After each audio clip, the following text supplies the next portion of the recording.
Hello, may I please speak to Kristin Hersh? This is she. Hi, this is Robin Cook. How you doing? Okay, how are you? I'm fine.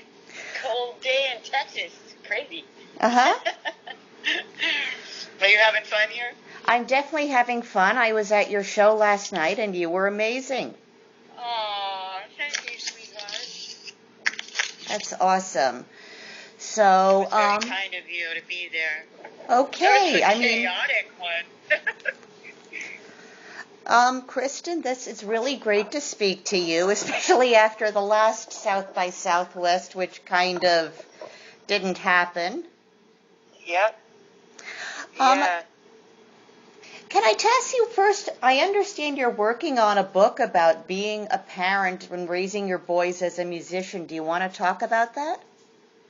Sure. It's actually out. It came out during the pandemic. And it wasn't my idea. My publisher wanted me to write a book about raising 4 boys on a tour bus. And I thought, you've met kids and you've met buses and they're interesting in the moment. But I don't know if they would make a whole book interesting. And then I said, and he said, yeah, I'm into this. I think you can do it. And then I realized that wasn't my problem. My problem is really that I was afraid to face my, I suppose, empty nest. Sorry, hold on one sec. Okay.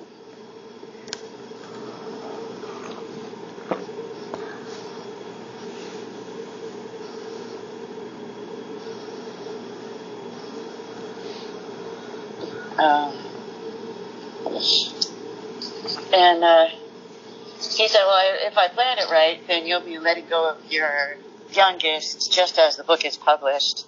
And I said, that's not a good thing. That's terrible. That's so mean. He said, you can do it. And I, like I do with every book, I just said, no. And then I did it anyway because I'm a sucker for writing. How did your sons feel about the book? They're adults now, right? Yeah, the baby just turned 18. Mm-hmm. So they're all adults. And they're touched and broken by it. It's very sweet, and yet we had real adventures. It's just not a calm life. It was very exciting. And the book, if you're given 30 years to work with, you can take out all the boring stuff. So it's a little bit breathless, and I think they were touched but exhausted, and I'm glad it exists, but it's not light reading. There's a lot of funny in it, but what else are you going to do when life is too exciting? You kind of laugh through. We didn't ask for the excitement, so we laughed at it. Mm-hmm. And this is your third memoir. I mean, I didn't know about your first one. I mean, at what point did you feel comfortable putting the details of your life on paper and relating that? Were you originally apprehensive about it? I'm still apprehensive about it. I'm not comfortable with it, but I would be less comfortable trying to write a truth that I didn't live.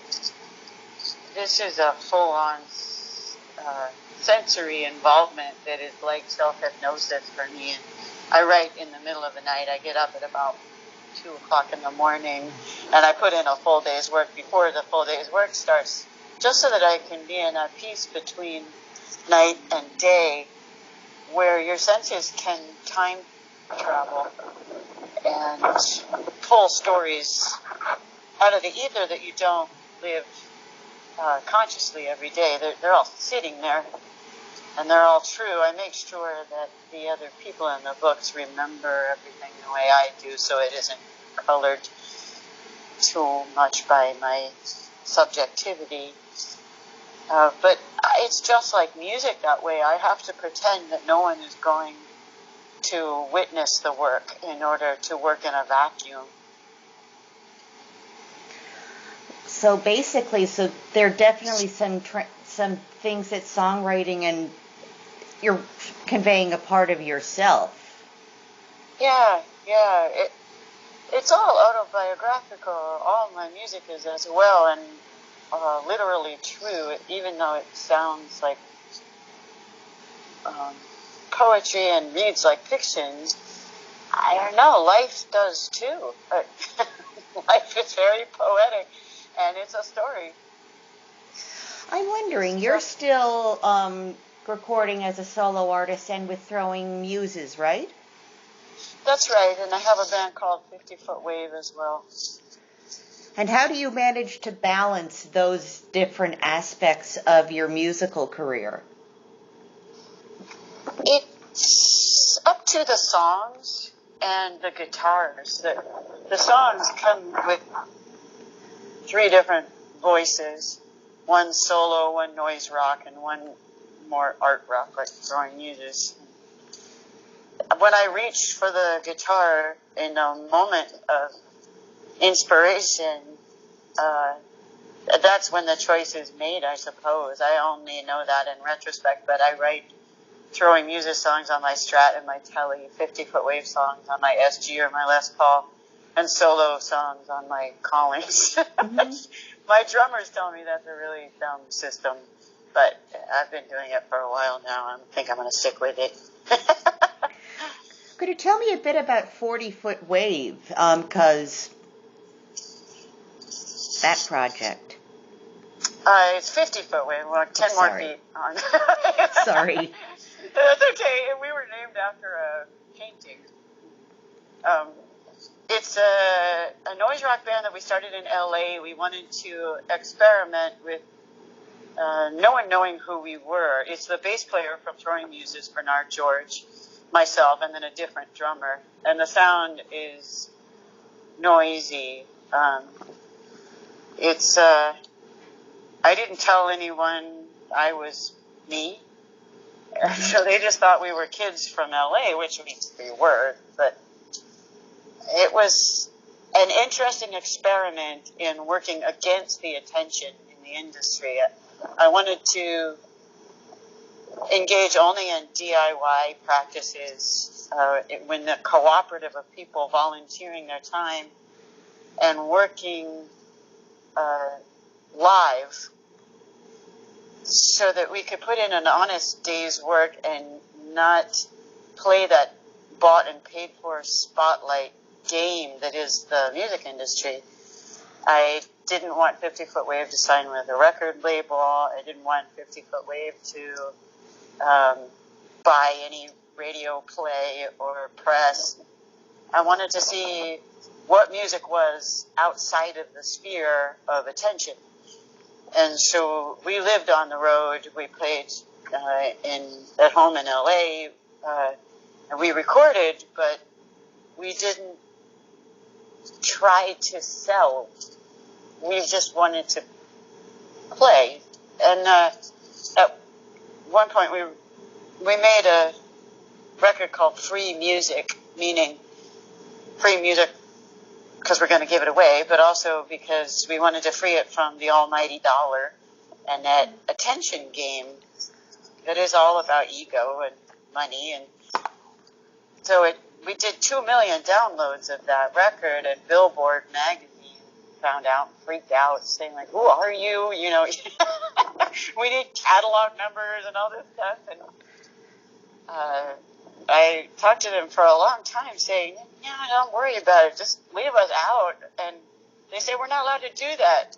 You know, we're going to put you on some chart or something." And I said, "No, you don't." And I said, we gave these to people. I mean, people requested them, but we didn't charge them. And they said, oh, then don't worry about it. We're only interested in money being exchanged. I was like, see, I knew it. I mean, there needs to be a different word for music than the product that the industry sells. Music is not in the music industry. And so that's a long way of saying 50-Foot Wave was an experiment in circumventing that industry that has very little actual music in it. It's just product and passion. But certainly you've seen the trajectory of the music industry in 40 years. You were on a major, weren't you? Yeah, I had to fight my way off. It was very, very difficult. They wouldn't let me out of my contract. But I escaped. I traded my first solo record in exchange for my contractual freedom from Warner Brothers. I just didn't. I felt like I was morally obligated to not participate in an industry that celebrates the denigration of both women and music. These things are very important to me.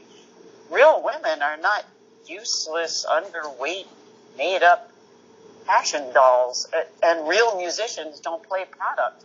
They play music. So I thought I should stand by my convictions, and I think individual people at the record company agreed with me, but the monster that is a corporate machine is just that. It's a monster. What do you think of outlets like Bandcamp, for instance, or, say, artists starting their own labels? How do you think that affects, for lack of a better word, the industry? Do you think it changes it for the better? Sure. Anything that we can do to keep inventing and try to reach active listeners, so the listener is an active participant in the process, and you are then curating your own input, is going to move us away from that industry-led, top-down, money-hungry machine that doesn't actually want music. It just wants fashion, because fashion, by definition, is anything that is style over substance. Is going to incorporate planned obsolescence, so you need the next cool song, the next cool hat, next cool magazine. That has nothing to do with humanity or music or heart. And so the more splintering we can engage in, the less shelf space is bought, the less radio play is bought, the fewer fashion magazines are engaged, the more musicians are going to reach the people who need their particular medicine. So you see, you shouldn't splash your medicine all over the world. It's not appropriate. Only some people need it. And if it's not medicine at all, then you should probably shut up. Go get a different job. I'm curious. You mentioned women in music. Throwing Muses were, one of the few bands on the college radio scene in the 80s who were dominated by women. I mean, did you find the music scene of the time to be... what was that environment like for you as a female artist?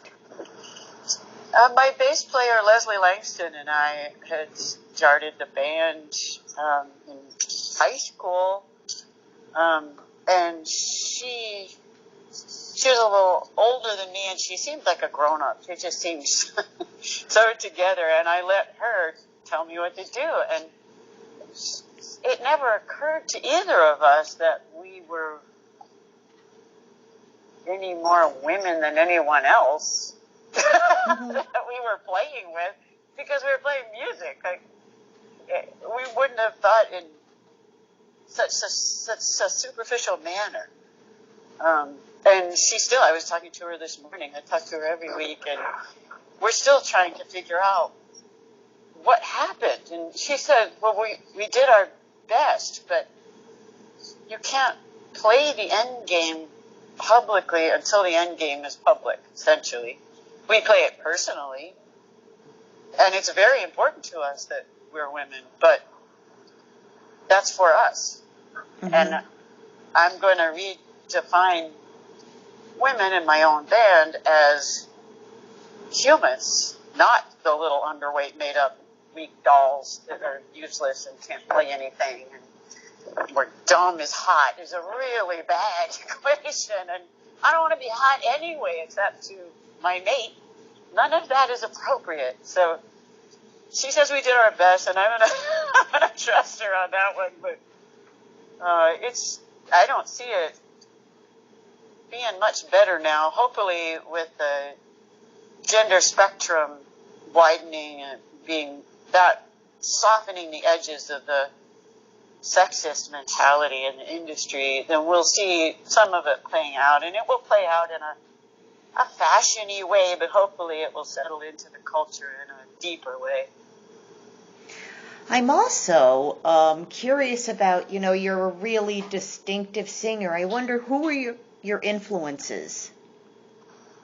I wish I had them. I was already playing by the time I started hearing people that might have influenced me.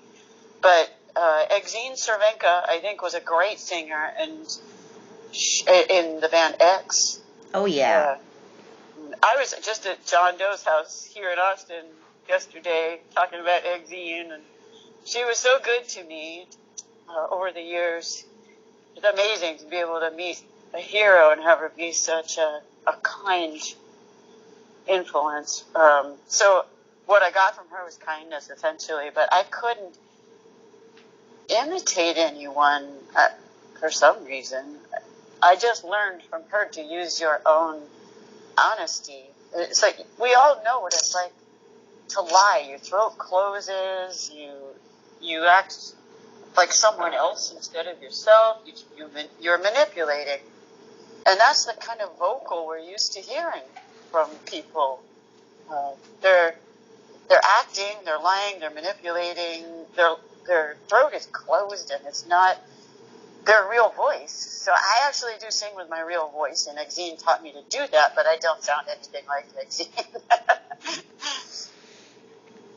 At what point did you hear was there ever a point where you heard yourself singing and thought, you know what, I can really sing? Because you've definitely got an incredible voice. Oh, thank you, sweetheart. When I first started, it was a horrible thing, and I didn't like it, and I wasn't proud of what I did, but I felt compelled to do it for some reason, and I was so confused that anyone would come to our shows, or that I even had bandmates in the first place, but I kept doing it, and I knew there was something I was frustrated with, and I think it was my voice wasn't rich enough yet. And until 50-Foot Wave, I didn't really achieve the richness that I had been after, because it incorporated a lot of power. So the 50-Foot Wave vocals are an instrument that comes from your chest, not your throat. I never lose my voice with all that yelling and screaming and being on the road 300 days a year.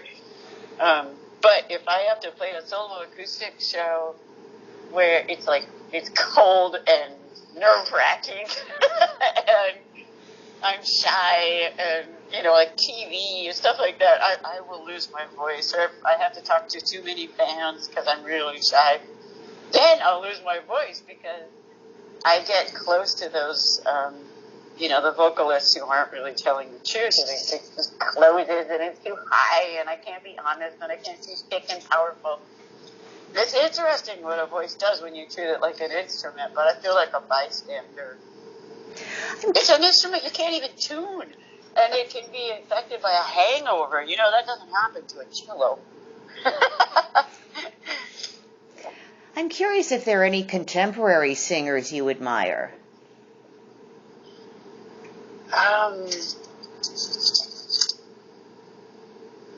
Probably.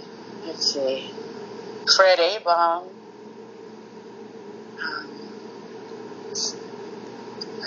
He has an amazing voice. That's perfect, in my opinion.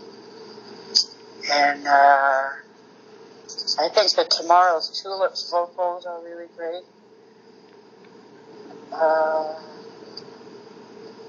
I'm sure there are more, but I like that I can walk down the street in New Orleans, where I live, and hear people singing out of all the windows, and the churches and the bars, and I'm more impressed with vocals outside of the industry because there's no reason to hide that. I also wonder about what about the experience of making your first solo album? What was that like? I was trying to recreate a demo I had made just for my husband of acoustic songs, and I was married to my manager, so instead of acting like a husband, he acted like a manager. He sent it to my business manager. It was on my business manager's desk when Michael Stipe walked in, took it off the desk, sent it to Warner Brothers, and Warner Brothers said they wanted to put it out, and so it was very circuitous. But I didn't want to put it out. It's like someone finding your diary on the floor and saying, I'm going to publish this. So I recreated the demo in the studio, and I didn't know what I was doing. I had always worked with bands, sounds. It's a sonic vocabulary that's very distinctive, and solo acoustic, I just didn't know what to do. I actually traveled all over America on tour looking for the right guitar. I found it. It's a Collings guitar, and Bill Collings himself built me one after watching me play. He's from here in Austin. He died recently, and so there are no more of those handmade guitars left. But that was the vehicle for the entire record, was this Collings guitar that Bill made, and it carried me through trying to mic cellos and having them sound like elephants, and like I just did not know what I was doing. But there's a nice kind of ethereal Appalachian quality to that, sort of the naivete in the studio for that record that I will allow for. I don't defend everything that I do, and that record was marketed so people like it more than they think they do, you know. But the quality of the recording is kind of touching. It's very raw. You mentioned... I've actually made it in a horse stable. Wow. With horses and shit. Sorry, I interrupted you. No, that's fine. That's fine. You mentioned an Appalachian quality. Do you listen to those types of music, Appalachian folk songs? Yeah, I'm from Georgia. My parents are from Lookout Mountain in Tennessee, and so I grew up with that music. My dad would play it just all the time, played guitar and sang those songs, taught them to me when I was little. And I actually made a record of Appalachian folk music called Murder, Misery, and Then Good Night, which was really for my children because they hadn't grown up with the same music. Obviously, they grew up on the road with me listening to the bands I played with. But yeah, it's sort of deep in my bones. And my parents were also hippies who lived on a commune, sort of, and they took me to Woodstock. So it was a strange combination of genres, but it kind of ends up sounding like what I do. You put those together. And that sounds great. Here's just my final question, Kristin. What advice would you give to musicians who are starting out now? Don't suck and don't die.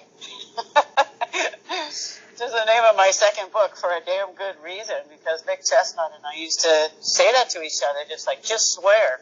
These are the two things I need from you. Don't suck and don't die.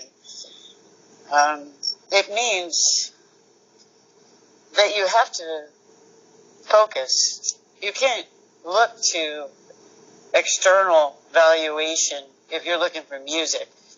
As soon as you begin to work toward a reward, to impress, to have impact that is measured in breadth instead of depth, then music just leaves the room.